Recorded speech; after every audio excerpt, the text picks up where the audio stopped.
सलामकुम welcome back to another video. आज की इस वीडियो में मैं बात करूंगी खाने की कुछ ऐसी चीज़ों पे जो आपकी दिल की नालियों को, आपकी आर्टरीज को साफ़ करने में मदद करती हैं।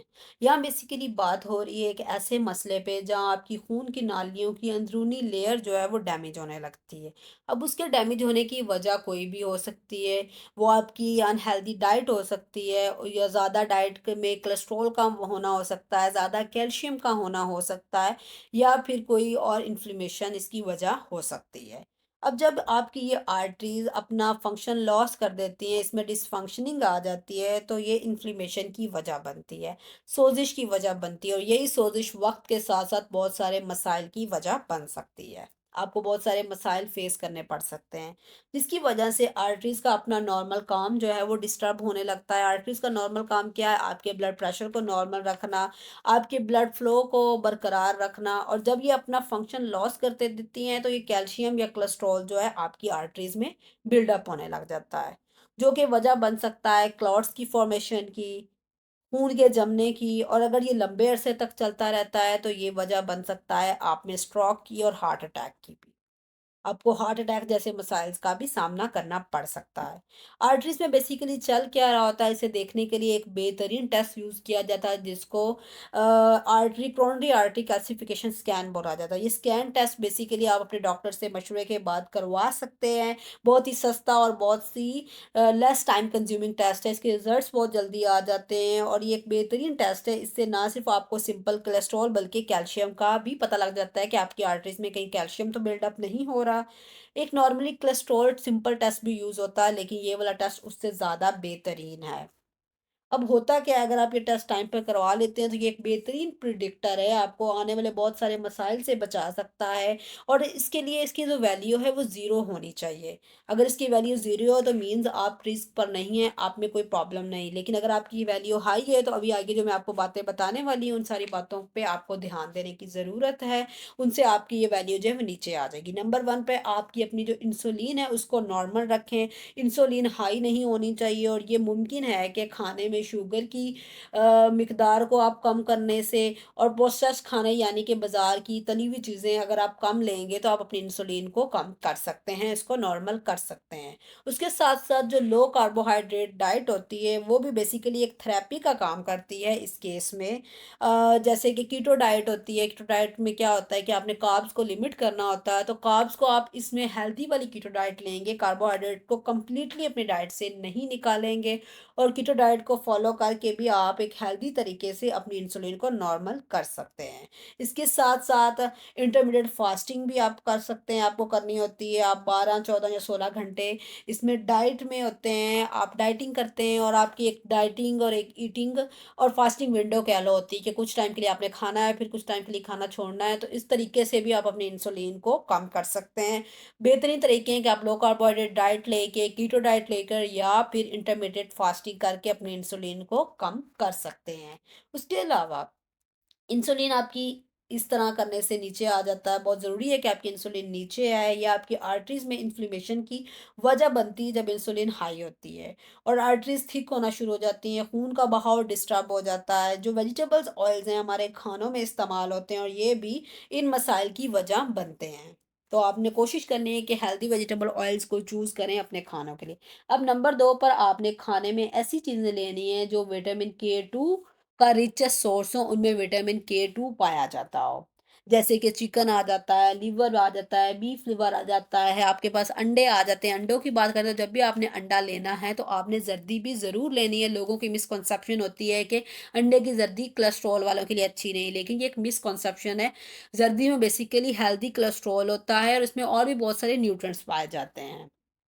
देसी घी, मक्खन ऐसी चीज़ें भी आप लें और कोशिश करें कि इनको घर पर ही बनाएँ, बाज़ार की प्रोसेस्ड चीज़ें नहीं लें। बाहर से अगर लेना भी है तो किसी ऐसी जगह से लें जहाँ पर आपको यकीन हो कि आपको हेल्दी मिलेगा, आपको मिलावट वाली चीज़ नहीं मिलेगी। गोश्त लें तो वो भी अच्छी क्वालिटी का लें। विटामिन के 2 बेसिकली क्या करता है, कैल्शियम को आर्टरीज़ में जमने नहीं देता, उसको जमने से रोकता है। और देसी घी और मक्खन की अगर बात करें तो यहाँ पर इसकी बात करने का मकसद ये नहीं है कि आपने इसको ज़रूरत से ज़्यादा इस्तेमाल करना है। बात करने का मकसद ये है कि आप अपना जो खाना वेजिटेबल ऑयल्स में बना रहे होते हैं, उसको घी और बटर के साथ रिप्लेस कर सकते हैं। घी और बटर ज़्यादा हेल्दी ऑप्शंस है, लेकिन जब भी इसको इस्तेमाल करें तो इतदाल में इस्तेमाल करें, कैलोरीज़ का ख़्याल ज़रूर रखें। और नंबर 3 पर आ जाता है हमारे पास विटामिन ई कॉम्प्लेक्स। उसको भी ज़रूर लें, विटामिन ई को फूड या सप्लीमेंट्स से आपने ज़रूर लेना है। और अगर सप्लीमेंट्स लें तो ये कोशिश करें कि जिस बॉक्स पर टोकोट्राइइनोल लिखा हो वो वाले सप्लीमेंट्स आपने लेने हैं। टोकोट्राइओल बेसिकली इसका ज़्यादा पावरफुल फॉर्म है विटामिन ई के, और ये आपकी आर्टरीज़ की जो ब्लॉकेज हो चुकी है उसके लिए ज़्यादा बेस्ट है। इसके अलावा green leafy vegetables vitamin E से भरपूर होते हैं, आप वो भी ले सकते हैं। अगर इसमें अच्छी ऑप्शंस की बात करें तो पालक है, सरसों का साग है, मूली की पत्तियाँ, ये सारी ऐसी चीज़ें जो आजकल के सीज़न में आपको आम तौर पर मार्केट में मिल जाती हैं। उसके अलावा अगर आपकी आर्टरीज़ बुरी तरह डैमेज हो चुकी हैं, उनमें बुरी तरह ब्लॉकेज हो चुकी है, वो थिक हो चुकी हैं कोलेस्ट्रॉल या कैल्शियम की वजह से, तो उनको खोलने के लिए टोकोट्राइइनोल ही इसमें ज़्यादा हाईली रिकमेंडेड है। नंबर 4 पर आ जाता है कि ओमेगा 6 को अपनी डाइट में लिमिट करें, उसकी मिकदार को कम से कम लें। अब इसमें हमारे पास ओमेगा 6 ऑयल्स कौन-से होते हैं, जैसे कि कॉर्न ऑयल है, कैनोला ऑयल है, कॉटन सीड ऑयल है, ये सारे ऐसे ऑयल्स हैं जो कि ओमेगा 6 रिच होते हैं। तो ऐसे ऑयल्स को आपने कम से कम लेना है, अपनी डाइट में लिमिट कर दें। और ये सब तभी मुमकिन है जब आप अपना खाना खुद बनाकर खाएँगे, बाहर का खाना कम से कम खाएँगे, क्योंकि बाहर के खाने में आपको क्वालिटी का और क्वांटिटी का आइडिया नहीं होता, जितना आइडिया आपको घर पर अगर आप खुद प्रिपेयर करते हैं तो उतने ज़्यादा अच्छे से आप उसको पका सकते हैं। दूसरी चीज़ ये है कि ओमेगा 6 को आप अपना ओमेगा 3 ऑयल से रिप्लेस कर दें, जिसमें एक्स्ट्रा वर्जिन ऑलिव ऑयल आ जाता है, वॉलनट ऑयल आ जाता है या फिश ऑयल आ जाता है। तो आपने अगर वेजिटेबल ऑयल्स को यूज़ करना भी है, ज़रूर यूज़ करना है, तो आप इसको ओमेगा 6 की बजाय ओमेगा 3 वाले ऑयल्स लें, ये आपकी दिल की सेहत के लिए बहुत अच्छे होते हैं। अगर नंबर 5 पे हम बात करें तो जो पॉइंट आता है वो ये है कि खून की नालियों में जो सख्ती आ जाती है, स्टिफनेस आ जाती है कैल्शियम या कोलेस्ट्रॉल की वजह से, वो ब्लड प्रेशर के हाई होने की वजह बनती है। ब्लड प्रेशर हमेशा आपका हाई रहता है, तो पोटाशियम को अपने डाइट में ज़रूर शामिल करें। पोटाशियम इन आर्टरीज़ को सॉफ्ट करता है, इन्हें इनकी असली हालत में रखता है। जो इनमें स्टिफनेस आ जाती है, सॉरी, उसको कम करता है, उनको उनकी ओरिजिनल कंडीशन में रखता है। इसके अलावा आप सैलेड्स का इस्तेमाल ज़रूर करें, स्मूदीज़ ले सकते हैं वेजिटेबल्स की। ये सारी ऐसी चीज़ें हैं जो पोटाशियम रिच होती हैं और ये आपकी आर्टरीज़ की हेल्थ के लिए बहुत ज़्यादा अच्छी हैं। और आर्टरीज़ अगर आपकी अच्छी हैं, उनका ब्लड फ्लो, सारी चीज़ें अच्छी हैं, तो आपकी अल्टीमेटली जो दिल की सेहत है वो भी अच्छी रहेगी। अब जो लास्ट पे चीज़ आ जाती है, जो नेक्स्ट पॉइंट आ जाता है, वो ये है कि विटामिन डी। विटामिन डी लें। विटामिन डी जो है वो बहुत बहुत ज़्यादा अहम है आपके ब्लड प्रेशर को नॉर्मल करने के लिए। लोगों को नहीं पता होता, इस बारे में आइडिया नहीं होता कि विटामिन डी भी ब्लड प्रेशर को रेगुलेट करने में किरदार अदा कर सकता है। तो इसे फूड से लेना थोड़ा-सा मुश्किल है, क्योंकि ये फूड्स में ज़्यादातर नहीं पाया जाता है, बहुत कम पाया जाता है, तो उसको आप सप्लीमेंट से ले सकते हैं। जिन फूड्स में मौजूद है उनसे भी ले सकते हैं। जैसे आप विटामिन डी लेना शुरू करेंगे तो आप खुद फ़ील करेंगे कि आपका ब्लड प्रेशर नीचे आना शुरू हो जाएगा।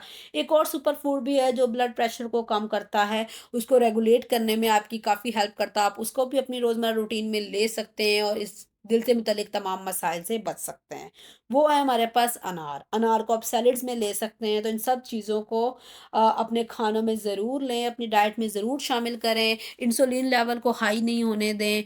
विटामिन डी को, विटामिन ई को, इसके अलावा ओमेगा 6 को रिप्लेस कर दें ओमेगा 3 के साथ, और पोटेशियम को भी अपनी डाइट में ज़रूर लें।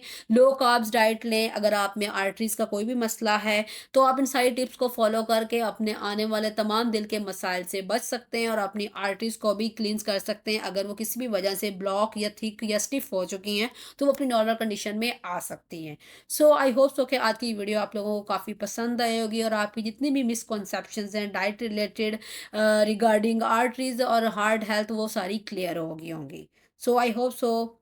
So thank you for watching my video. Don't forget to comment, share, like and subscribe. इंशाल्लाह मिलते हैं नेक्स्ट वीडियो में। अपना बहुत ज़्यादा ख्याल रखा करें और दुआओं में याद रखा करें। अल्लाह हाफिज़।